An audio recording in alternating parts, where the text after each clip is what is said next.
apa yang menjadi tantangan serta hambatan dalam sistem pekerjaan remote working ini? Aku sudah bekerja remote selama 1 tahun ya, jadi sudah cukup lama dan sudah banyak merasakan suka dukanya kerja secara online. Karyawan yang melakukan remote working itu ternyata memiliki level kebahagiaan 20% lebih tinggi daripada yang kerja work from office.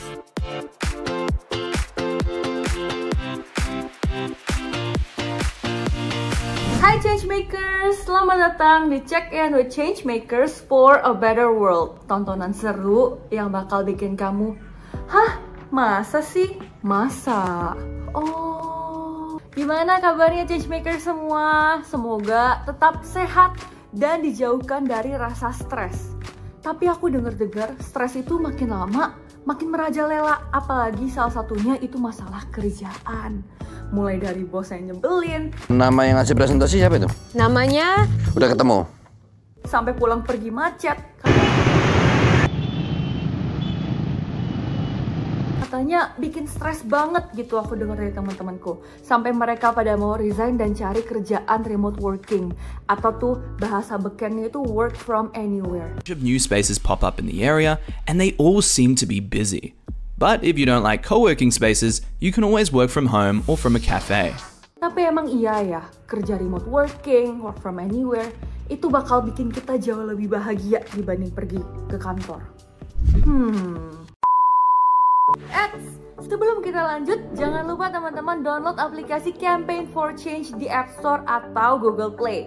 Karena di aplikasi Campaign for Change ini, teman-teman bisa ketemu banyak banget kampanye-kampanye sosial dari isu kesetaraan, dari isu pendidikan, dari isu lingkungan, sampai kesehatan. Nah, kalau aku sih ya suka banget sama isu kesetaraan. Jadi aku mau ikut aksi kampanye Kita Setara untuk membantu komunitas melakukan advokasi kekerasan seksual. Nah, aksi kampanyenya ini tuh sangat mudah loh teman-teman. Tinggal foto dan diupload dan teman-teman sudah berkontribusi untuk mendukung kampanye sosial pilihan teman-teman sendiri. Oke. Sekarang kita kembali ke topik. Nah, ngomong-ngomong soal remote working, kamu udah dengar belum? Beritanya, pemerintah Jawa Barat sudah mengeluarkan sebuah keputusan untuk memperkenalkan sistem pekerjaan work from anywhere yang berbasis digital yang katanya sih akan menjadi lebih dinamis. Nah, dengan keputusan ini, artinya Provinsi Jawa Barat akan menjadi provinsi pertama di Indonesia yang menggunakan sistem pekerjaan berbasis digital atau work from anywhere. Dengar-dengar juga, belajar dari COVID-19 kemarin, PNS itu dinilai tetap bisa bekerja dengan baik tanpa bertemu tatap muka dan pergi ke kantor. Tapi kok kalau diinget-inget kayaknya sistem WFA ini sounds familiar ya. Ternyata sistem pekerjaan WFA ini tuh sudah berlaku di campaign selama 3 tahun belakangan ini. Well, artinya sistem pekerjaan digital WFA ini memang sangat possible ya di Indonesia. Untuk di campaign sendiri, ada berbagai macam tools yang digunakan untuk mendukung bekerja sistem work from anywhere ini. Mulai dari Slack, Jira, sampai Google Workspace, dan masih banyak tools lainnya. Effort untuk menggunakan sistem pekerjaan WFA ini membuat campaign dapat melibatkan lebih banyak orang lagi untuk bisa ikut bergabung dalam usaha membuat dunia lebih baik loh teman-teman. Terbukti bahwa tim campaign saat ini tersebar di berbagai penjuru tanah air loh, dari Sabang sampai Merauke. Semua pekerjaan dapat dilakukan dengan baik apabila terjadi koordinasi dan komunikasi antara tim-tim yang terlibat dengan baik. Kira-kira apa yang menjadi tantangan serta hambatan dalam sistem pekerjaan remote working ini? Dan bagaimana dengan pengalaman orang-orang yang terlibat langsung di dalam sistem work from anywhere ini? Semua pekerjaan dapat dilakukan dengan baik apabila terjadi koordinasi dan komunikasi antara tim-tim yang terlibat dengan baik. Kira-kira apa yang menjadi tantangan serta hambatan dalam sistem pekerjaan remote working ini?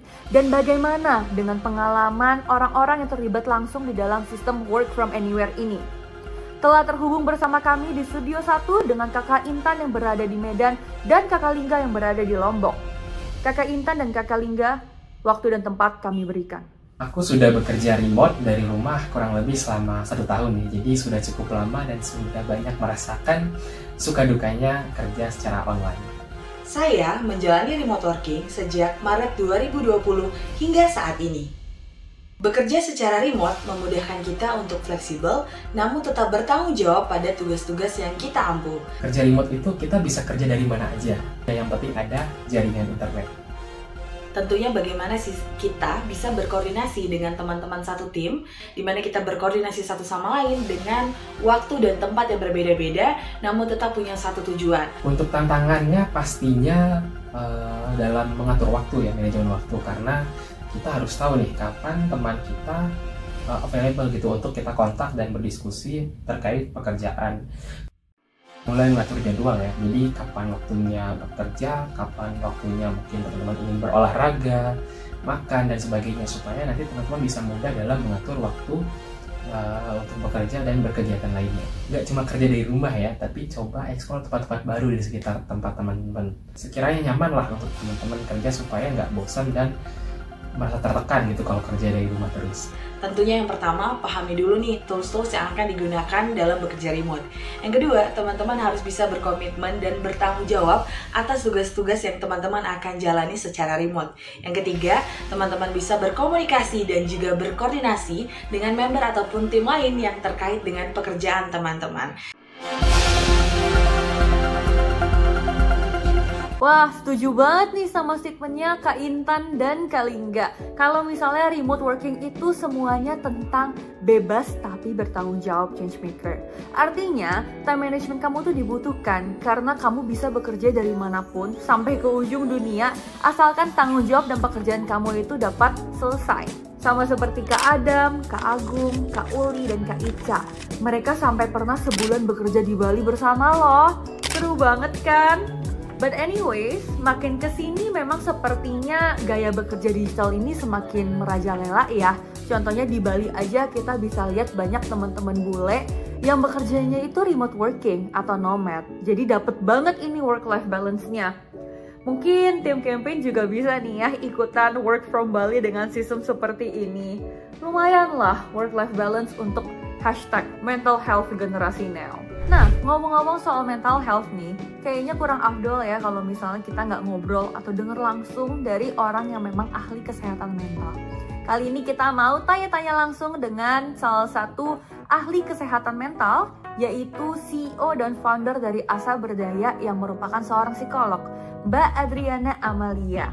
Nah, FYI nih Changemakers, Asa Berdaya ini adalah salah satu organizer campaign juga yang saat itu bikin project hashtag Berdaya Bersama Bumi di aplikasi Campaign for Change. Keren banget ya Mbak Adriana ini. Nah sekarang yuk kita dengar sama-sama gimana sih kesehatan mental orang-orang yang kerjanya remote working. Sebuah artikel di Forbes pada tahun 2022 membahas sebuah survei yang dilakukan oleh Tracking Happiness. Dari survei tersebut, responden ditanya, apakah jika melihat pekerjaan Anda secara remote working, bagaimana level kebahagiaan Anda dari level 1 atau skala 1 sampai 10? Ternyata setelah survei dilakukan, didapatkan hasil bahwa karyawan yang melakukan remote working itu ternyata memiliki level kebahagiaan 20% lebih tinggi daripada yang kerja work from office. Hal ini juga disebabkan oleh beberapa faktor. Yang pertama adalah ternyata kemampuan untuk bekerja jarak jauh itu membantu kesehatan mental kita. Dan yang kedua adalah ternyata kos untuk perjalanan, kemudian kos untuk waktu pagi-pagi bersiap, dan lain sebagainya dirasa tidak efisien. Yang pertama adalah variasi dari situasi yang kita alami. Kita boleh kerja dari rumah, kita bisa kerja dari kafe, co-working space, atau tempat-tempat lain yang kondusif. Yang kedua adalah rutinitas harian itu membantu kita untuk mengurangi stres. Bangun pagi, melakukan aktivitas personal, kita tahu bahwa jam berapa harus kerja, misalnya jam 8. Tidak ada faktor-faktor lain yang menjadi penyebab bisa telat kerja, atau datangnya dengan capek, atau panas, atau keringetan, atau harus mengejar kereta, dan lain sebagainya. Artinya, rutinitas harian ini membantu hari-hari kita terasa lebih pasti, dan kepastian itu mengurangi stres kita.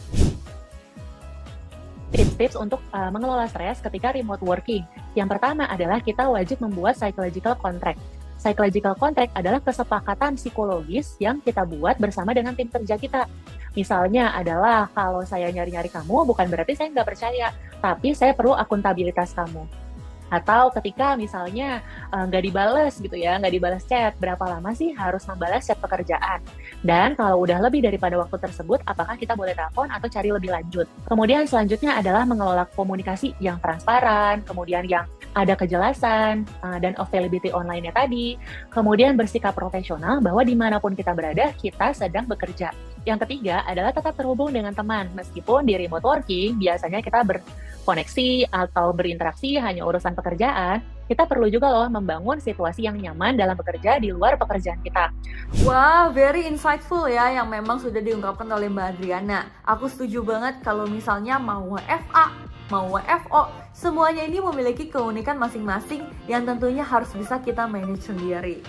Oke deh, kalau gitu sampai di sini dulu ya episode pertama CIWC pada hari ini. Semoga kamu yang masih rebahan dari tadi nonton bisa belajar 1-2 hal tentang kalau misalnya cari peruntungan itu gak harus loh ke Jakarta. Tetap semangat dan see you on the next episode.